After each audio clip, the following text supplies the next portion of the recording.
Alberto Santos Dumont nasceu no dia 20 de julho de 1873, no sítio Cabango, no local que viria a ser o município de Palmira, em Minas Gerais. Filho de Henrique Dumont, de ascendência francesa e engenheiro de obras públicas, e de Francisca Santos Dumont, filha de uma tradicional família portuguesa. Em 1879, os Dumont venderam a fazenda do casal em Valença, no Rio de Janeiro, e se estabeleceram no sítio de Cascavel, em Ribeirão Preto, onde compraram a fazenda Arindeúva de José Bento Junqueira, de 1.200 alqueires, ocupando-se com plantio e beneficiamento de café através da empresa Dumont Coffee Company. A propriedade, que logo ganhou o nome de Fazenda Dumont, em poucos anos se transformaria no maior estabelecimento agrícola do Brasil. Ali, o pai de Alberto logo percebeu o fascínio do filho pelas máquinas da fazenda e direcionou os estudos do rapaz para a mecânica, a física, a química e a eletricidade. Após uma viagem que a família Dumont realizou para Paris em 1891, o idealizador Santos Dumont começou a despertar-se para a área mecânica, principalmente para o motor de combustão interna, que culminou posteriormente com a construção de um balão sem motor e mais tarde chegou à criação de seu avião. Desde então, o jovem sonhador não parou mais de buscar alternativas, vindo a receber da Câmara Municipal de Ribeirão Preto, conforme Lei nº 100 de 4 de novembro de 1803, uma subvenção de um conto de réis para que prosseguisse as pesquisas que 3 anos depois resultaram na invenção do avião. Com apenas 7 anos, Santos Dumont já guiava os locomóveis da fazenda e aos 12 se divertia como maquinista das locomotivas, capazes de fatigar um homem com o triplo da sua idade, mas a velocidade realizável em terra não lhe bastava. Ao ler as obras do escritor Júlio Verne, nasceu em Santos Dumont o desejo de conquistar o ar. Os submarinos, os balões, os transatlânticos e todos os outros meios de transporte que o fértil romancista previu em suas obras exerceram uma profunda impressão na mente do rapaz. No fim do século XIX, o motor a gasolina era a sensação das exposições em Paris. Santos Dumont ficou fascinado, pois sempre se interessou por mecanismos. Voltou ao Brasil, mas no ano seguinte Dumont retorna a Paris na intenção de aplicar suas ideias. Em 1891, Alberto, então com 18 anos e emancipado, foi para a França completar os estudos e perseguiu seu sonho de voar. Ao chegar em Paris, admirou-se com os motores de combustão que começaram a aparecer, impulsionando os primeiros automóveis, e comprou um para si. Logo, Santos Dumont estava promovendo e disputando as primeiras corridas de automóveis em Paris. Com a morte do seu pai, um ano depois, o jovem Santos Dumont sofreu um grande abalo emocional, mas continuou os estudos na Cidade Luz. Em 1897, fez seu primeiro voo num balão alugado. Um ano depois, subia ao céu no Balão Brasil, construído por ele, mas procurava a solução para o problema da dirigibilidade e propulsão dos balões. Projetou então o seu número 1, com forma de charuto, com hidrogênio e motor a gasolina. No dia 20 de setembro de 1898, realizou o primeiro voo de um balão com propulsão própria. No ano seguinte, voou com os dirigíveis número 2 e número 3. O sucesso de Santos Dumont chamou a atenção do milionário Henri Deltige, que no dia 24 de março de 1900 ofereceu um prêmio de 100 mil francos a quem partisse de Saint-Cloud, contornasse a Torre Eiffel e retornasse ao prédio de partida em 30 minutos. Santos Dumont fez experiências com o número 4 e número 5. Em 19 de outubro de 1901, cruzou a linha de chegada com o número 6, mas houve uma polêmica graças a um atraso de 29 segundos. Em 4 de novembro, o Aeroclube da França declarou o vencedor.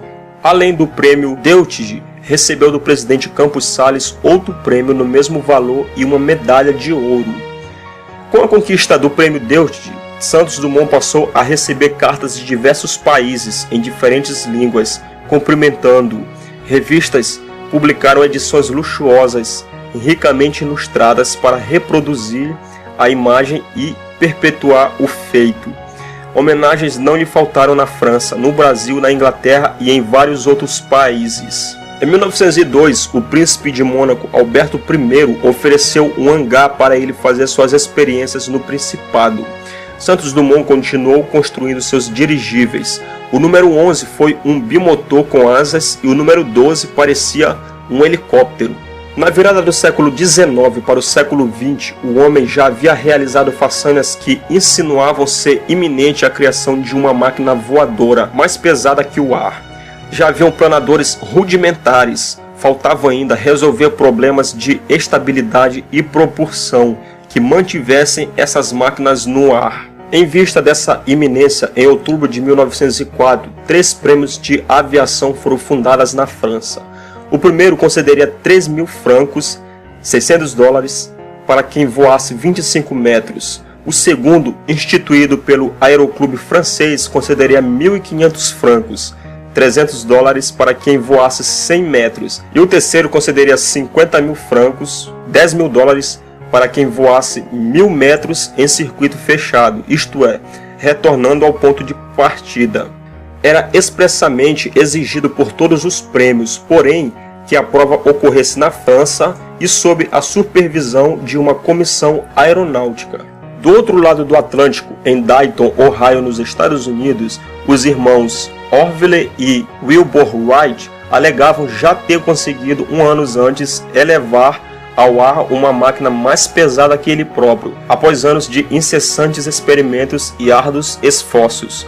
O fato é que os experimentos foram presenciados apenas por poucos amigos próximos, além da imprensa local. Sabe-se que o Flyer 1, a criação dos irmãos Wright, necessitava de trilhos e uma catapulta para ser impulsionado ao voo, não mantendo sua sustentação por muito tempo. Devido à retulância dos Wright em permitir os registros de seus experimentos, muitos dos seus resultados foram considerados controversos. A notícia de suas proezas eventualmente chegaram à França, de onde partiram convites, todos recusados, para que os Wright apresentassem sua invenção. Diferente dos irmãos Wright, Dumont mantinha em domínio público as patentes de todos os seus inventos, como as versões 1 e 2 do biplanador Oyster de Proyer. E foi assim que ele, em 23 de outubro de 1906, às 4 horas e 45 minutos, partiu contra o vento a bordo do 14 bis e voou 220 metros em uma máquina dotada de propulsão própria, ganhando o prêmio. O feito foi registrado pela Companhia Cinematográfica Pathé e reconhecido oficialmente pelo Aeroclube da França.